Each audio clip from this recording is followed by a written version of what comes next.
Hi friends, ఇప్పుడే అందిన వార్త. ఓటుకు నోటు కేసులో చంద్రబాబుకు మరో షాక్. ఈ విషయాలని తెలుసుకోవాలనుకుంటే వీడియోని ఎక్కడెక్కడ స్కిప్ చేయకుండా చూడండి. అప్పుడే మీకు పూర్తి ఇన్ఫర్మేషన్ అర్థమవుతుంది. అదేవిధంగా ఛానల్ ఫస్ట్ టైం చూస్తున్నట్లయితే సబ్స్క్రైబ్ చేసుకోండి, లైక్ చేయండి. లైక్ చేయడం వల్ల ఇలాంటి ఇన్ఫర్మేషన్ చాలామందికి రీచ్ చేసిన వారం అవుతాం.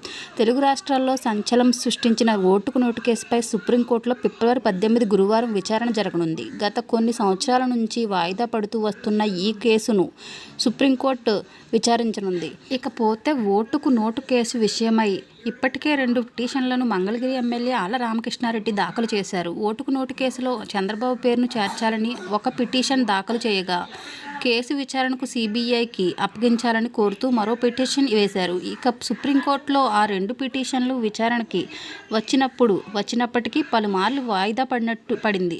దీంతో గురువారం విచారణపై ఉత్కంఠ నెలకొంది. ఎన్నికల వేళ ఎలాంటి తీర్పు వస్తుందా అని అందరూ ఆసక్తిగా చూస్తున్నారు. మరోవైపు ఓటుకు నోటు కేసులో చంద్రబాబు తరపు న్యాయవాదులపై ఆగ్రహం వ్యక్తం చేశారు వైసీపీ ఎమ్మెల్యే ఆళ్ల రామకృష్ణారెడ్డి. 7 ఏళ్లుగా కేసును కావాలనే సాగదీస్తున్నారని మండిపడ్డారు. చంద్రబాబు తీరును తప్పుపట్టారు. తెలంగాణ ఎన్నికల్లో డబ్బు ఎరచూపి ఎమ్మెల్యేలను కొనుగోలు చేసేందుకు చంద్రబాబు ప్రయత్నించారని ఆరోపణలతో 2015లో ఈ ఓటుకు నోటు కేసు ఫైల్ అయ్యింది. అయితే సమగ్ర విచారణ జరిపి నిందితులను శిక్షించాలంటూ 2017లో ఆళ్ల రామకృష్ణారెడ్డి సుప్రీంకోర్టుకు వెళ్లారు.